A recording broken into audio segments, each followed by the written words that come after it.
Hello everyone, welcome back to our channel. Today, I'll show you how to assign copies of tasks in Asana. First, log into your Asana account by entering your email and password. Once you're signed in, you'll land on the Asana homepage, where all your projects and tasks are organized. Next, create a task or subtask. Add in all the important details like the description, due date, and any attachments so the assignees have everything they need.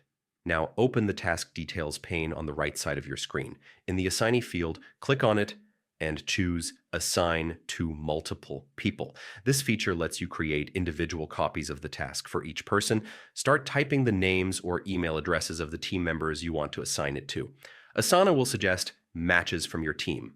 Once you've selected everyone, click the Assign button to finalize. That's it. Each person will now have their own copy of the task to complete, helping improve accountability and teamwork. Thanks for watching. Don't forget to subscribe to our channel, and I will see you in the next video.